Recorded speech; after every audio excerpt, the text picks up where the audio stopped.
네, 여러분들 환영하고요. 제가 이거 지난주에도 잠깐 보여드렸는데 이게 그 이스라엘에 있는 아둘람입니다. 우리 아둘람이라고 하는 모임은 여기 사무엘상 22장 1, 2절의 기초에서 나온 것임을 아시죠? 예, 다윗이 그것을 떠나 아둘람굴로 이제 도망했다 했더니 거기에 환난 당한 모든 자와 빚진 모든 자와 이 마음이 원통한 자가 다 그에게로 모였다. 그래서 함께한 자가 400명가량 되었다 하는 그러한 이야기인데, 그래서 그 제가 이제 한번 AI를 통해서 어떤 모습일지 한번 이렇게 이미지를 좀 그려달라 했더니 이런 모습이 나오네요. 그리고 또 이렇게 전체적으로 같이 예배 드리는 거 말고 우리 335 셀 하듯이 그것도 한번 보여줘, 이미지 만들어줘 그랬더니 이렇게 나오는데 어때요, 여러분들 보니까? 예, 좋죠? 네, 예, 좀 현대적인 아둘람의 이미지라고 이제 봅니다. 몇 가지 광고를 좀 드리면 지금 이제 그 영 2080 의왕에 있는 우리 사랑의 교회 고옥하는 목사님 돌아가셨죠. 그래서 이제 제가 청년 사역을 위해서 한 50평 정도 공간 주신 게 있는데 그거를 이제 근래에 하나님께 감사하게 리모델링 할 수 있는 그런 여러 가지 여건들이 주어졌습니다. 그리고 주양 뭐 자원봉사로 하시는 분들이 또 계셔가지고 너무나도 감사한데 지금 요게 어저께 밤에 가서 찍은 이제 저건데 거기 이제 페인트 칠을 다 했고 밑바닥을 이렇게 새로 깐 겁니다. 라운지가 한 20평 정도 여기 좌측 또 우측 지금 이제 그 냉난방 공사가 또 들어가야 되고 뭐 아직 그 가구 같은 거 들어가려면 좀 시간이 더 걸려야 되고요. 그다음에 룸 원의 네, 방송실은 지금 이제 조만간에 이거는 완전히 새롭게 우리 사단법인 좋은 의자의 이 소장님이 이렇게 그 회사에서 좀 만들어 주시기로 하셨습니다. 아마 MBC도 자기네가 했다고 그런 회사입니다. 기대가 좀 되는데 감사하고요. 그다음에 룸2 8평 정도 되는 요게 A면 B면 요 모습이고 룸2와 룸3 사이에 골목 같은 게 있고요. 룸3의 서고가 한 4.5평 정도 되는 게 이제 들어갈 거고요. 그다음에 룸4에 상담실이 한 4.5평 정도 되는데 이제 들어갈 겁니다. 그래서 지금 여러분들이 기도 많이 해주시고 해서 감사하게 잘 진행되고 있는 것을 보고 드립니다. 우리 아카 뭐 지난주에도 잠깐 말씀드렸는데 우리가 조은의 마음 약국은 조울러 우울러들이 같이 하는 가운데 회복의 길을 가는 거고 거기서 끝나는 게 아니라 이제 자기가 앞으로 무엇을 할 것인가 하는 것들을 찾아가고 이제 그런 것들을 위해서 이제 우리가 AI를 통해서 이제 크리에이터가 되는 그런 것들을 좀 제공하려고 아카 for Joel and Uller 그렇게 지금 계획하고 있습니다. 그 목표는 우리 조울증이 있고 우울증이 있는 것도 우리 자신에게 한 부분이죠. 그게 전부는 아니지만 그 나다움을 회복하고 그렇게 해서 나다움에 맞는 나의 다음, 나의 넥스트를 연다 하는 그런 거고요. 지금 이제 여기 장소가 만들어지는 대로 거기에서 일단 화요일 날 한 7명에서 10명 사이에서 섬기는 사람들까지 해서 한 10명 정도 그렇게 하려고 하고 저희가 조금 고퀄리티의 를 하려고 하다 보니까 강사들 등 여러 가지 대우도 해야 되고 그래서 비용을 좀 받습니다. 그 어려운 형편에 있는 사람들이 있다면 뭔가 매칭해 줄 수 있는 그거를 또 생각은 하고 있는데 일단 비용이 좀 든다 하는 걸 말씀드리고요. 그래서 이제 여기 타임 테이블이 뭐 이제 이런 지금 다 제가 자세하게 소개하긴 그렇고 그냥 지난주에 보여드렸던 건데 약간 변화가 있을 수는 있겠다 하는 것을 말씀드립니다. 우리 귀한 찬양 감사드리고요. 오늘 그 설교는 우리 진용 목사님께서 좀 해주시기로 했어요. 아시는 것처럼 저희 그 아둘람에는 설교자가 저를 포함해서 우리 민성호 목사님이 한 달에 한 번 이렇게 해주시고 그다음에 우리 또 지금 찬양 인도하신 백주훈 전도사님이 한 두 달에 한 번 정도 또 우리 진형욱 목사님도 두 달에 한 번 정도 이런 식으로 이제 설교를 해주십니다. 우리 진용욱 목사님이 그 정서적으로 건강한 영성이라고 하는 그 아주 좋은 책이죠.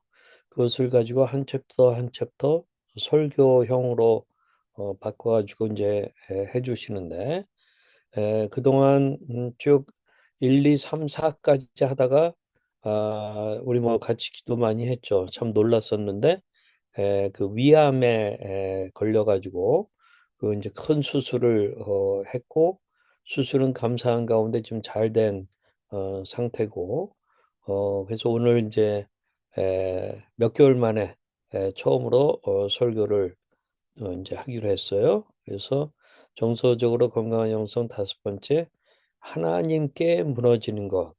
그래서 건강한 영성으로 가는 길 통제권을 내려놓기라고 하는 그런 주제로 설교해 주시겠습니다. 예, 우리 성경 봉독 먼저 하고, 제가 하겠습니다. 그 빌립보서 4장 11절에서 13절 말씀, 제가 읽겠습니다.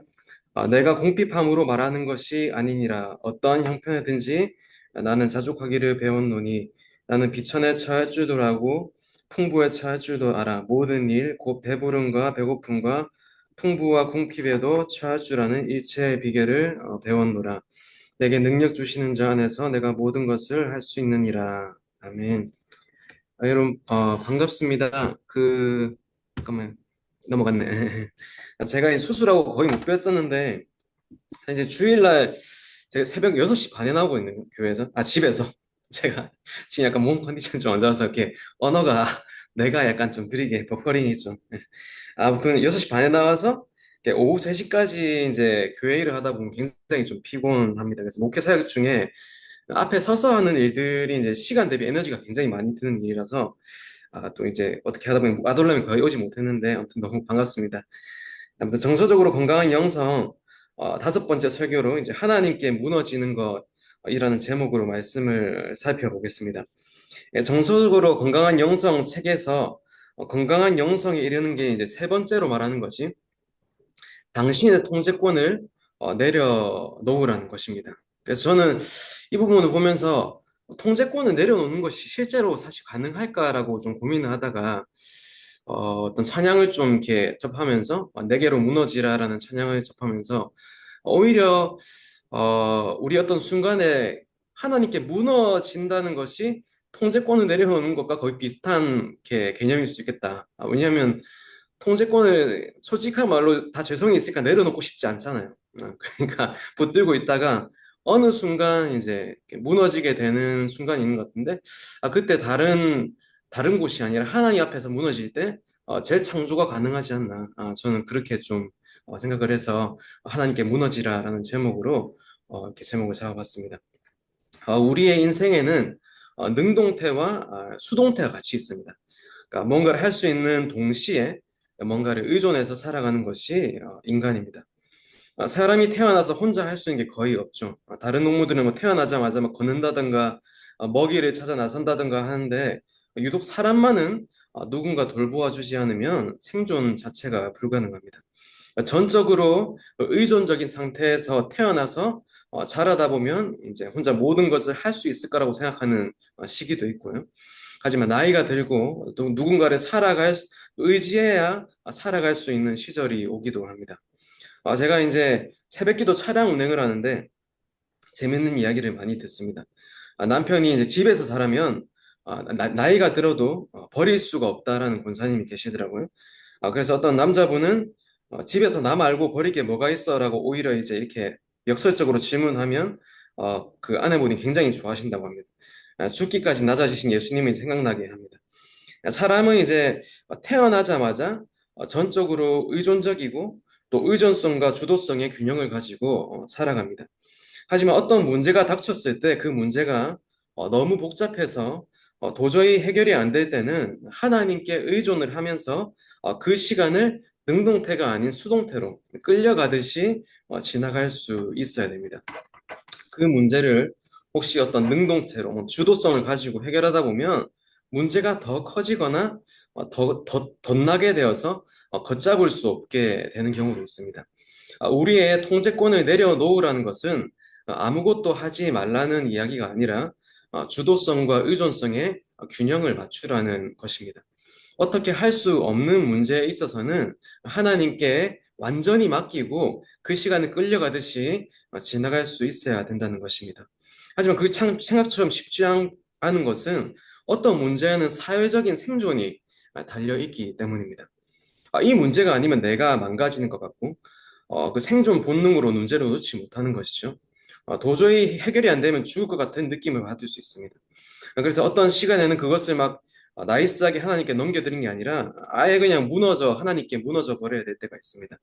마치 갓 태어난 아이처럼 전적으로 의존해서 하나님께 무너져 버려야 할 때가 있다는 것입니다.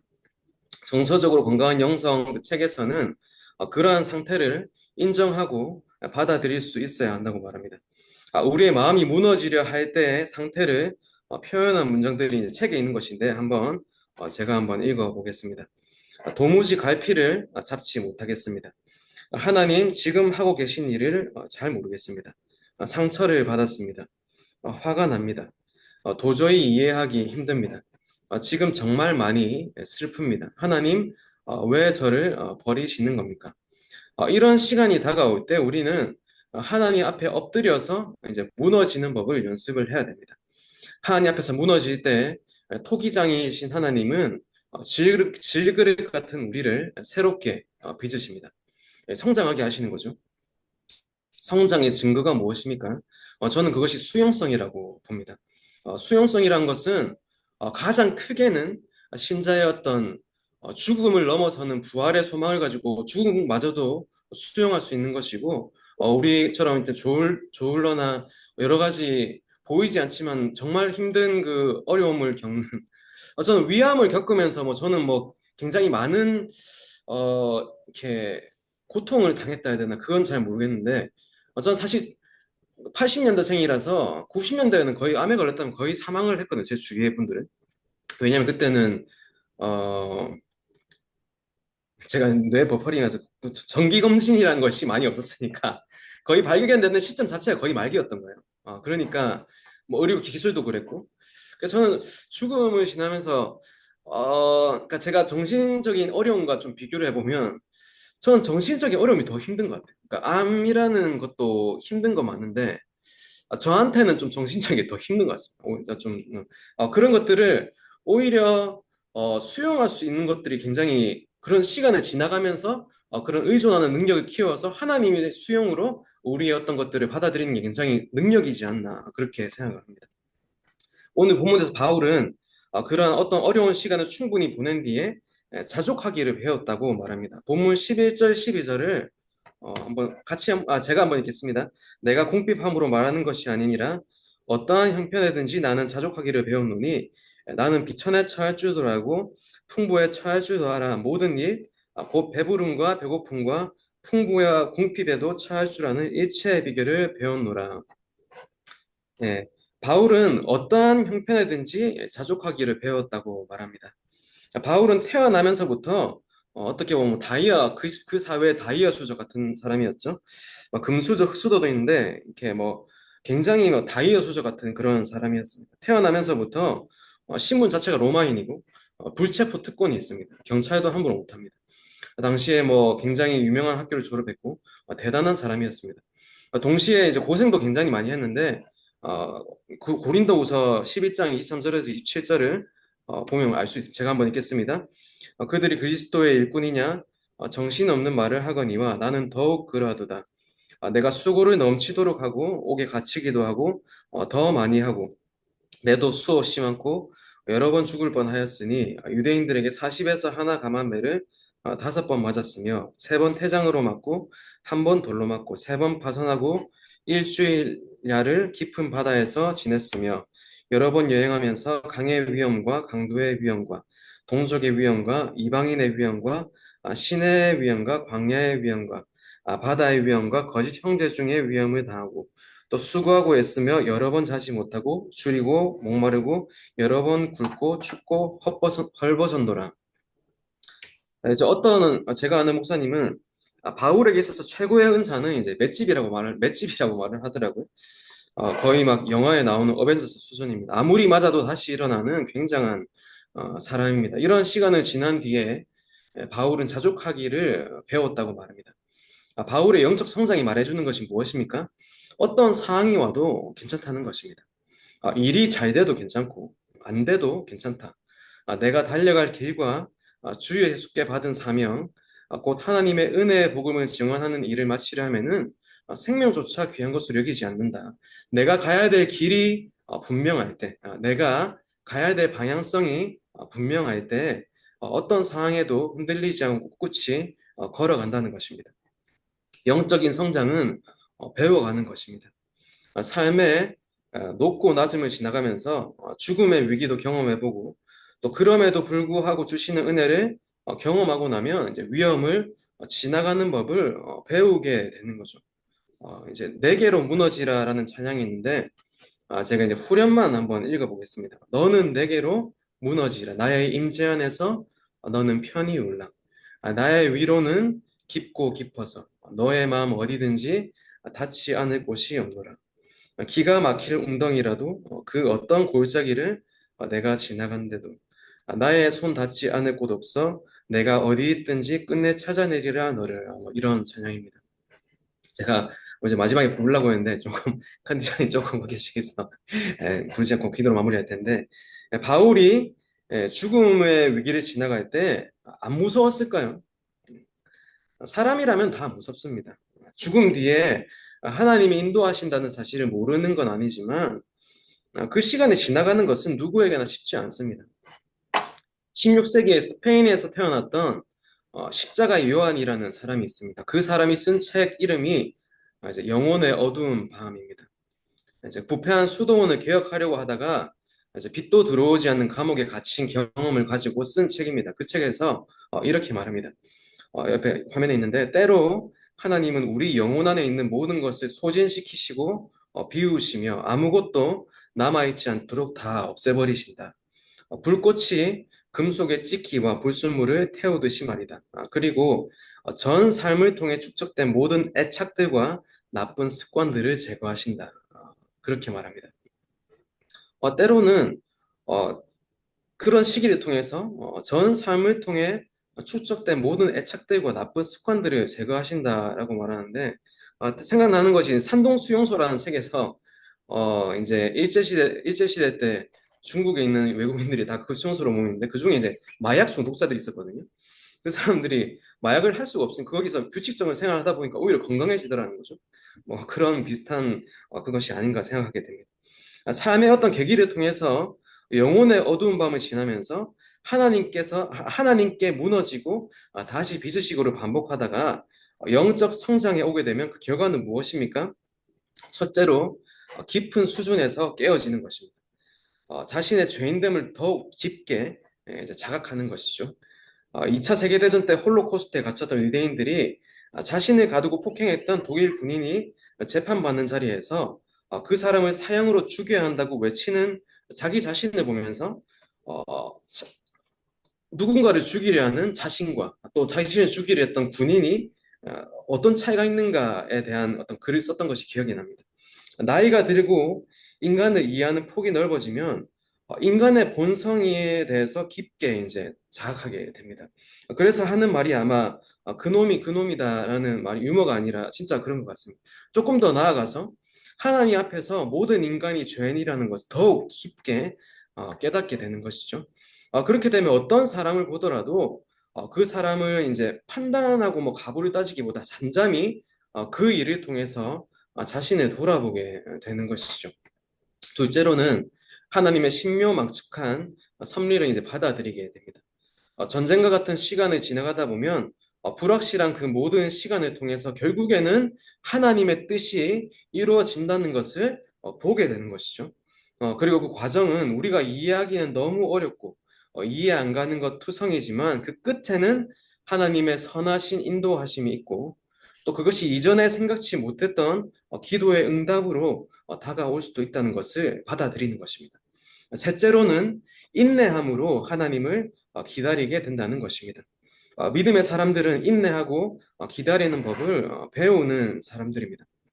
아브라함은 75세에 열방의 아버지가 될 것이라는 말씀을 들었고 또 11년 후에 그 문제를 해결하려는 마음으로 이스마엘을 낳았지만 하나님은 14년을 더 기다리게 하신 뒤에야 약속의 자녀를 주셨습니다. 모세도 기다리지 못하고 뭐 동족을 때리는 이집트 사람을 해쳤다가 40년 광야 생활을 하면서 인내를 배웠을 때 하나님은 모세를 지면에서 가장 온유한 자라고 부르셨습니다. 무언가를 해야 할 때인 능동태가 있다면 하나님의 일하심을 기다려야 되는 수동태가 있습니다. 그 시간을 잘 지나가기 위해서는 인내를 배워야 합니다. 영성 신학자인 헨리 나우에는 기다림이야말로 가장 적극적인 믿음일 수 있다라고 말했습니다. 네 번째로는 세상과 더욱 구별되는 것입니다. 바울의 삶에서 모든 특권을 내려놓는 것은 정말 쉽지 않았을 것입니다. 가질수록 더 가지고 싶은 게 사람입니다. 하지만 그리스도를 얻기 위해서 모든 것을 잃어버리고 심지어 배설물과 같이 여긴 사람이 바울입니다. 세상에 좋은 것을 추구하지 않고 자족하기를 배웠을 때 바울은 무엇이라고 고백합니까?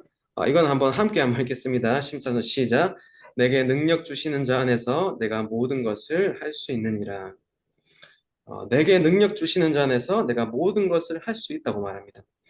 손 밖에 있는 문제들을 하나님께 맡겨드리면 오히려 내가 할 수 있는 것들이 얼마나 많은지에 대해서 더 크게 볼 수 있다는 것. 다시 우리의 손 밖에 있는 문제들, 그러니까 손 밖에 있지만 내가 붙들고 있어서 내가 보지 못하는 것들이 얼마나 많은지 모릅니다. 그것들을 오히려 하나님께 맡겨드리면 내가 할 수 있는 것이 얼마나 많은지에 대해서 더 크게 볼 수 있다는 것입니다. 삶에서 주어지는 많은 일들이 있습니다. 좋은 일들은 잘 지나가면 되는데 어려운 일들은 지나가기가 힘듭니다. 또 어떤 일들은 계속 반복되기도 하고 소화가 안 돼서 계속 곱씹게 되는 일들도 있고 이제 젊을 때는 돌도 씹어 먹는다고 하는데 고래와 같이 큰 문제가 오면 아예 소화를 하는 것이 불가능해 보이기도 합니다.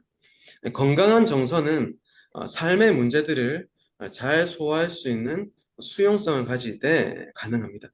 그 수용성을 넓히기 위해서는 어려운 순간에 하나님께 무너지는 연습을 해야 됩니다.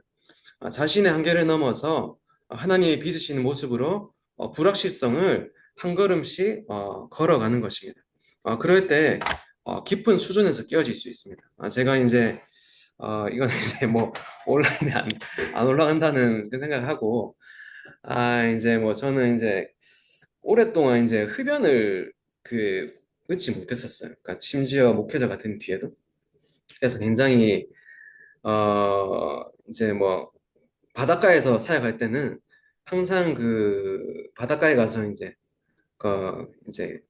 여호와의 영광이 아니라 다른 연기를 빨아들이는 그런 일이 있었는데 참 그때 많이 힘들더라고요. 그러니까 그것들이 제가 힘들면 이게 어떻게 그게 안 되니까. 근데 그것들을 어떤 방식으로든 지나가다 보니까 그 문제와 구별되는 제 방향성을 가지게 되는 굉장히 방향성을 더 이렇게 가지려고 노력하게 되는 그러니까 방향성이 분명해지면 분명해질수록 어떻게 보면 증상이라는 것은 내가 조절할 수 있는 것이 아니니까 증상에 대해 집착하는 것이 점점 멀어지더라고. 왜냐하면 그것을 노력한다고 되는 것이 아니니까.